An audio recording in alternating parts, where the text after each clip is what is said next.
Oh, there's even a little red light when it starts recording. How nice. Hi, guys, and welcome to Coffin Conversations. We are here at Gatorland in Orlando, and I'm here with Savannah, and she is like the Gator Whisperer here. We have our friends behind us. We have a bucket of chicken, and I am here to ask Savannah and Gatorland all of the questions I am dying to know. And we only have one microphone, so we got to share. Just like we only have one bucket of chicken, and they got to share. I was wondering if you could introduce yourself, and I would love to know, honestly, I'm super snoopy. How old are you? How long have you been doing Gator stuff, and how long have you been here? So I'm not answering the age question because age discrimination is alive and well in the United States of America.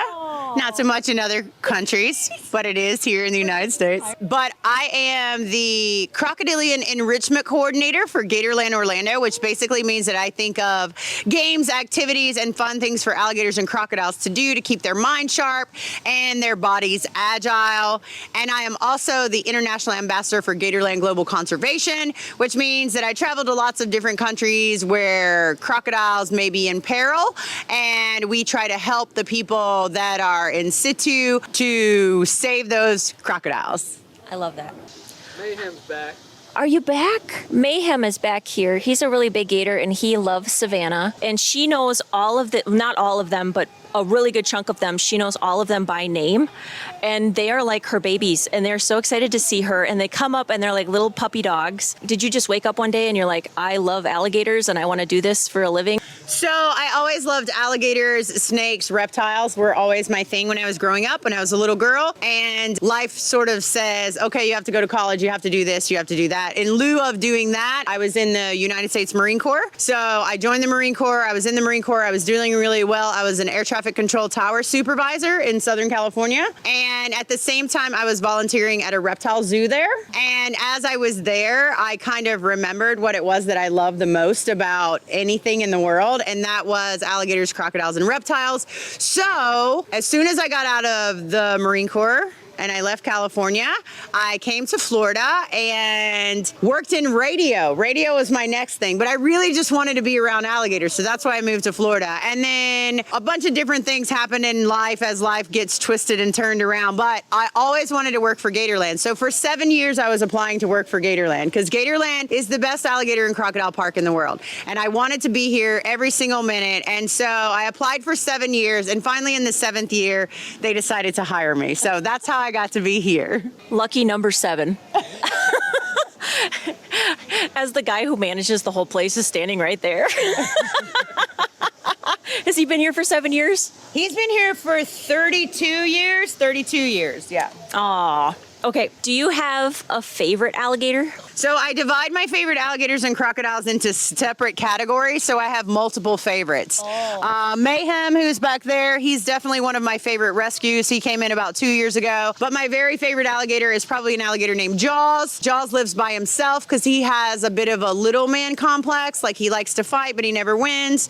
And he was fighting everyone in our breeding marsh, which is gigantic. And then we were really afraid for his safety. So now he lives alone, but he's my favorite alligator at Gatorland. He's my favorite big old alligator at Gatorland. I have favorite rescue, favorite small, favorite teenager, favorite baby, favorite white alligator, favorite, like, I separated it into categories. So I have a lot of favorites. My ankles are sweating. Can you see the sweat?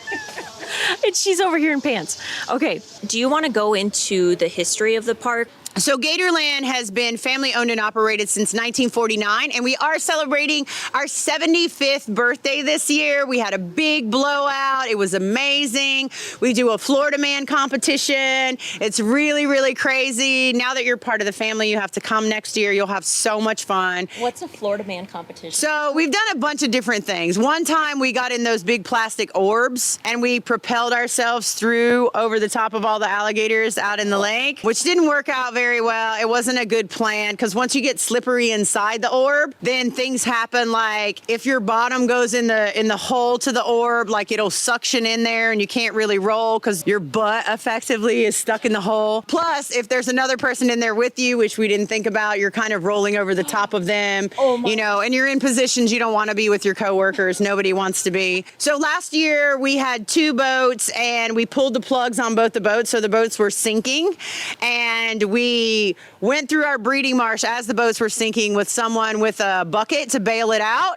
And then at the same time, we had people throwing hot dogs at us. So when the alligators go to eat the hot dogs, they also go to attack the boats. So it's always a really exciting thing. It's exciting for the alligators. They don't usually get to participate in activities like that, so it's great enrichment. And it's really exciting for us too. Oh my gosh. We just throw the staff member in boats and sink the boats. We used to do it with guests like you. We used to do it with influencers. Oh. Did they stop showing up? No, they didn't stop showing up. They just started getting a little too wild for our taste, and we have to be safe to some extent, Okay, right? so you had to cancel Mr. Beast? We were going to get We Mr. didn't Beast? cancel him. Mr. Beast did come here, and we did a challenge here with him, and he was absolutely lovely with our friend Brian Barchak, and I think they gave away like $20,000, and then he made a big significant donation to our conservation efforts. So that was really kind of Mr. Beast. So we talk a lot about death on my channel, and I know people were kind of wondering, or probably going to be wondering, how we're going to tie death into alligators. Right. But I think that it's important to know that these Florida puppies back here are dangerous, and what you do is a little bit dangerous. So I was wondering if you have any close calls or near-death experiences with the gators that you can think of. I mean, if I go home and I look back at my day and I didn't have a close call, I feel like I was kind of a failure at work. Our alligators, like, they're behind us right now. There's a bucket of chicken right now. Alligators aren't mindless killers like the media likes to portray them. An alligator, a wild alligator in Florida, could eat maybe 10 times a year and be fine. Our alligators eat really good here. They're very bougie, and they do turn down foods that they don't think are good enough for them. But we are sitting here with our backs to them, and none of them are approaching us. So it is a safe place. Gatorland's a safe place. We've never had an incident. No one's ever passed away here. I did just get back from Australia, where there are lots of incidents. Like, human crocodile and human alligator conflict is always an issue, and the best thing to do in all of that is to coexist. We were talking a little bit about Australia today because you go there quite a few times a year, right? This year I went twice, but mostly you just go once. And the stories that she has from Australia are wild too. I feel like over here in the States, we'll hear stories all the time of essentially everything wants to eat you in Australia. It is an interesting concept as a human being, and being we're top of the food chain, right? Well, we're supposed Unless you're in a boat in Australia, right? If you're in a boat in Darwin, Australia, which is the Northern Territory, you're not necessarily top of the food chain. As long as you stay in the boat, you are. But there are certain things that could happen that could put you on the outside of the boat. Let's say your engine broke down, and the shore might be just a few kilometers away. Like, do you get out of the boat and try to swim to shore, which you'll never make it? Or do you stay in the boat and let the boat wash you out to sea? Like, those are questions that people in the Northern Territory have to ask themselves all the time. It's really an interesting feeling as a human to be hunted, right? So I feel it here in my chest. That's how I initially feel it, and then it kind of spreads throughout my body. But if I ever feel that, like that feeling like something's watching me, like there's like something's hunting me, I always feel it right here first, and then it starts to make me sweat, and then I have to stop where I'm at, stop in my tracks and look around and make sure that I'm not in danger. That's why you don't like horror movies. Yeah, I can't watch horror movies. She can't watch horror movies, and that's why you can't watch them, because you've been in those situations where you've been hunted. Yes. That's why, and we were talking about this at lunch while we were having our gator food, and and that's why. And now we've put two and two together. It's because you have been hunted. You know how that feels like, and not every person that's listened to this has ever been in that fight or flight scenario. It's terrifying. It's absolutely terrifying to know that there's something big enough to eat a human, right? Like, there's not things that eat humans really in the world nowadays. So I saw crocodiles, about 12 saltwater crocodiles in Australia, eating a cow that had passed away. It was just a floating cow, wild cow, right? And just watching them fight over the meat. And a cow is a big, big animal and a strong animal. We're like nothing to them. We're like chewing gum. Like, it would be so easy for them to take us down. And plus, as human beings, we don't really pay attention as much as we should. So Australia does a great job teaching people to be croc wise. I think Florida does a great job teaching people not to swim near alligators. There's always signs everywhere. But, there's always that off chance that people aren't listening. And that's when incidents start to happen. Oh, speaking of that, I want to talk about, how do most human alligator interactions, how do they go wrong and then leading to attacks? So I would say in the state of Florida, the reason that most people have alligator human conflict is because people feed wild alligators in the state of Florida. Feeding wild alligators in the state of Florida is illegal. It is 100% illegal. So alligators are naturally afraid of humans. When people start feeding wild alligators, they lose that fear of humans, right? So we have such an influx of people coming into the state of Florida. So let's say I had an Airbnb and I was from Nebraska and I started feeding wild alligators in the back of my Airbnb. And then you come from Wisconsin, right? And you stay at the Airbnb and you want to take your kids down to the water, right? Oh, no. And now the alligator thinks everything that's coming to the water is going to feed them. Oh, no. And so that's how I would say 85 to 99% of the incidents occur in the state of Florida. We have such an influx of people moving here that don't know about alligators. We have so many people that come here for vacation that don't know about alligators. And no matter how many signs we post up, like I saw one the other day that said, do not feed alligators. And there was like a TikTok video of a man feeding the alligators right beside the sign.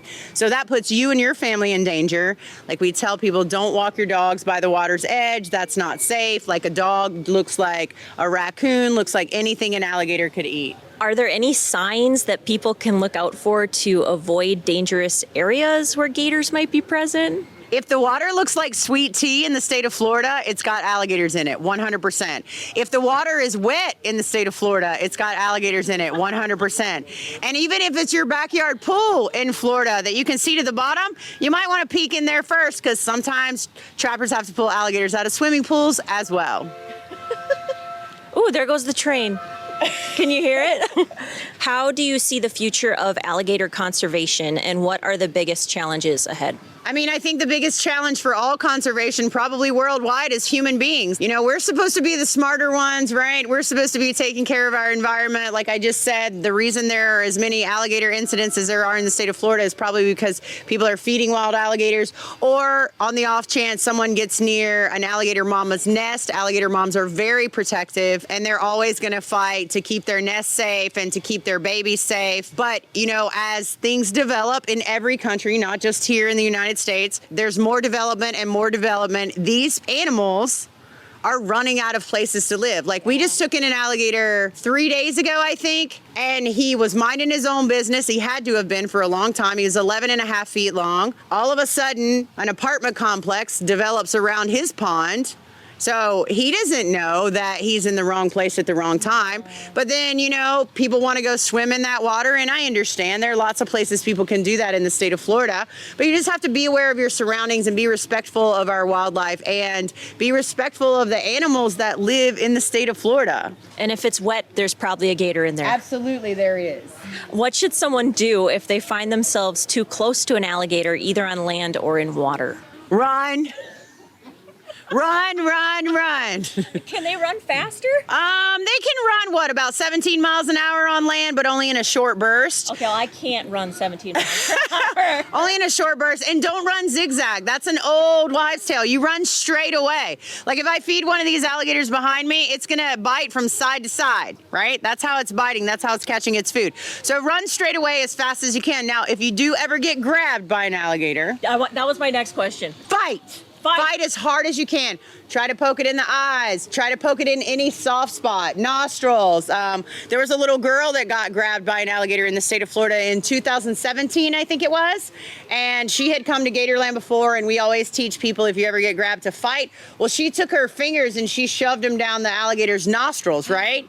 Which, you know, alligators can hold their breath for a very long time, so that's probably not why it let go, but that's a soft spot for them. Like if you get punched in the nose, it hurts way worse than if you get punched like in the stomach, right? So she shoved her fingers down the alligator's nostrils and the alligator let her go, and we're happy to say that she survived, and she told the news that she learned that at Gatorland. Oh, I just saw a video that popped up on TikTok before I came here, and it said, what do you do if you get grabbed by an alligator? If I were to get grabbed, would it immediately roll? Is that what they do, is they do the roll? Mostly that's what they do. I mean, you know, they're probably not going to roll you on the land. They might try. They're probably just going to try to pull you in the water and take you to the bottom and just hold on.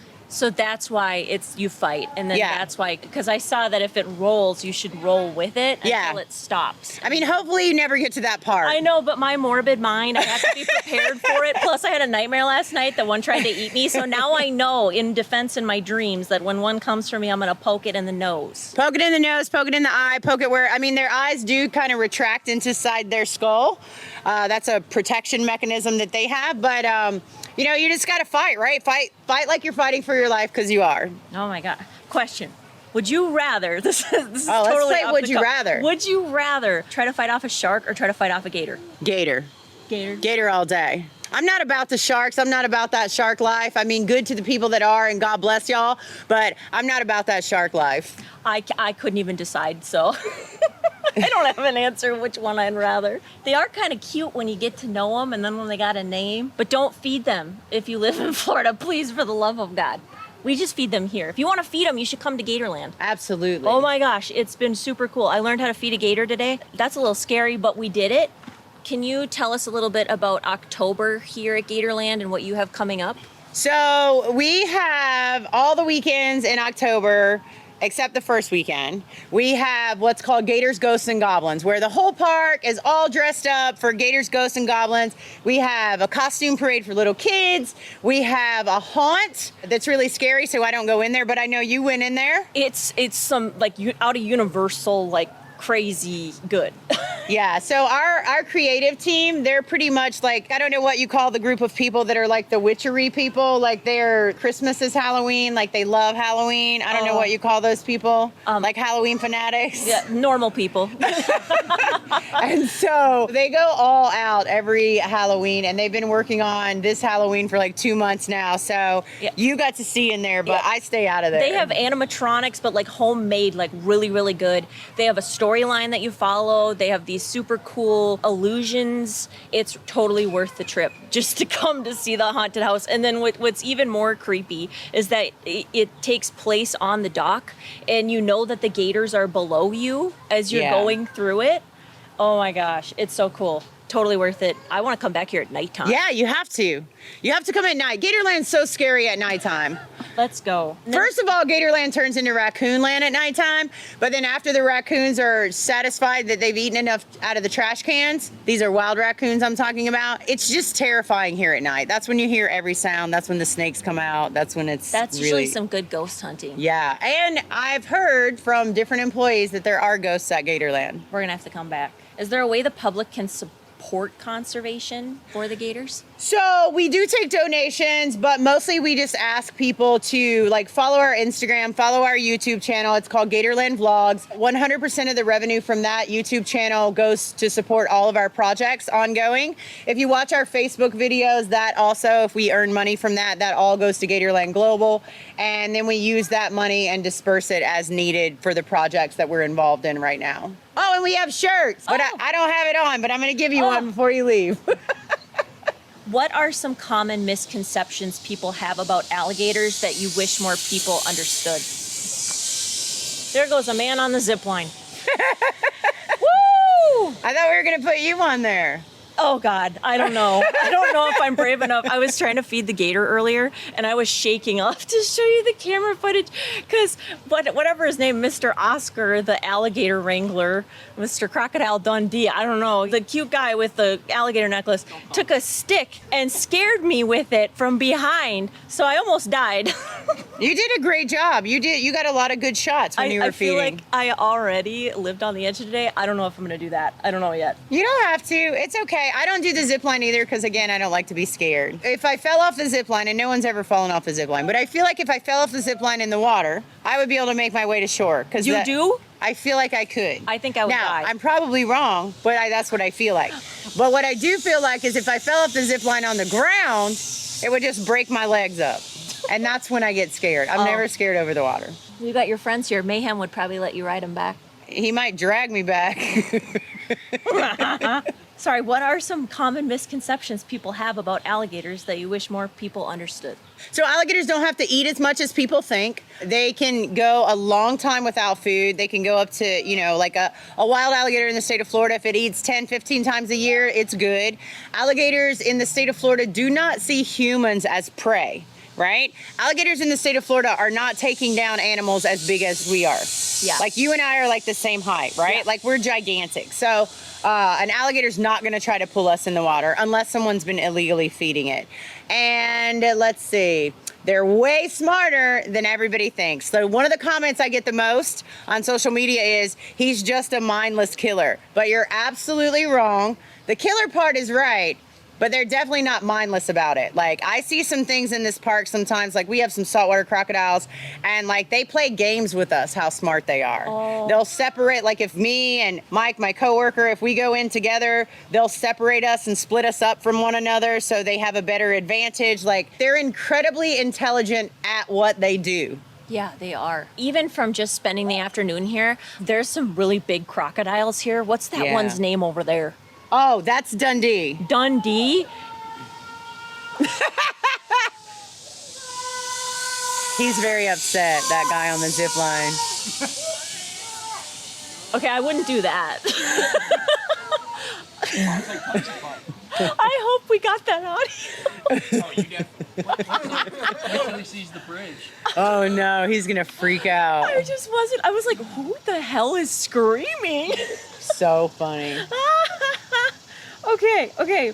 What I was saying was that crocodile, you can just tell how smart it is, and it followed us like as Yeah. we walked by its enclosure. And I was also really interested to learn that they also don't have to eat that often. No. Once a month, couple times a month. Tops. Yes. So our big salties and our big crocs, we feed like, in the summertime, we might feed them twice a month. In the wintertime, we can feed them like once a month or even less than that sometimes. When it's wintertime, they don't digest as quickly. I mean, we do live in Florida, so it's never really wintertime. But when it gets cooler, we don't feed them as much, and they're happy with that. Like, they're not as hungry. Their metabolism's not as speeded up. Like, they're not going through food the way they would in the summertime. I'm so glad you finally made it here. Oh my gosh. I wanted you to come here for so long. I know. And I wanted to come months ago. Right? But it's hard to get somebody to watch the kids. But we had the babysitter now, and we were able to come. And I'm just so glad that Zip line. zip line. Okay, maybe I will have to try that. So tell me what you think about Gatorland versus what you've seen online and pictures and videos and stuff like that. What was the takeaway thing for you at Gatorland? I think I fell for the misconception that gators are just eating machines, like they're going to come out of the water and they're just going to take you because they want to, like you are the prey. And I think the biggest takeaway I learned is that that's not true, and that I found it really interesting that they all have their own little personalities. I really like how they all know that you are I'm the mama croc. You're the mama croc in the. Did you see me? I was like going to make a pyramid because it's like you're at the. They know, and they respect you. And there is so much love here that goes into caring for the alligators, for the crocodiles. I was not expecting it to be so big here. I saw that it was so many acres, but it's so beautiful here. There's so much to do. If you have young kids, absolutely come. Everything is super safe, fenced off. You could spend a whole day here. They even have like a little splash, a big splash pad. They've got monster truck. They've got a petting zoo. You can feed the gators like with a fishing pole, and like, oh, almost had it, like something like that. Oh, you almost got it there. You can literally feed the gator. There's just so many different ways to interact with the gators and make it a once in a lifetime visit that your kids are literally going to talk about for years because there's so much to do here. I would book a place to stay and just plan on spending all day here because it's easy enough to do. I'm trying to live here. I'm like, it feels like she's got a bungalow up in the woods. I could, if I would have walked here and she'd been like, well, this is where I live. I just stay here and I sit in my chair and I drink my sweet tea or my coffee and I talk to the gators all day, and my bungalow's up there. If you guys want to like pitch a hammock and swing around. I mean, it's just totally you. I found her on Instagram, found out where Gatorland was, and just to find out that it's really not, you're right in Orlando. Right here. There's so many places to stay, and really everything is so convenient here. And it's just like a little piece of paradise hidden right here in Orlando, and you really get a taste of Florida and Florida life and seeing the gators and interacting with them. It's nerve-wracking, right? That you have to keep looking back. Yeah, that's the mom in me. Like, I'm like, oh, there's something with teeth. Oh, it's back there. You just gotta, yeah, Mayhem. Look, he's staring at me. Hey. Oh, Mayhem! Mayhem, you want to come up? Here he You wanna comes. See what we're doing? oh no. Oh no! Oh no. Hey! Oh. Here, can I throw one of these? Yeah, do it. Ooh-hoo-hoo. Do it. Mayhem. Here he I'll comes. try to bring him up here. Mayhem, come Oh. up here. Come be in our podcast. Come on. Come on. You want to come be in the podcast? I'm a Right little here. nervous. Oh, he's shy. That's Are the you shy? dude Was right that there. shy? I don't Okay, know, don't eat me. guys. Okay. You ready? Throw it. Oh, I did it. Nice job. It takes Nice aim and some skill. It does. It takes a lot more skill than people think. It does. And I can't throw very well. Okay, I can't think of anything else. This has been so great. I've loved every minute of this. This has literally been the best day ever. Oh, so much fun. I'm so glad you finally made it. And I was so excited to meet you. And I'm a big fan of yours. And I follow all your stuff. And I'm so glad that we had you at Gatorland. So thank you so much for coming. And I hope we get to see you around Halloween time again. Yes. And we just love you. Thank you so much. I love you guys too. Yay. You got to come to Gatorland, you guys. It's amazing. Awesome. And come meet Mayhem.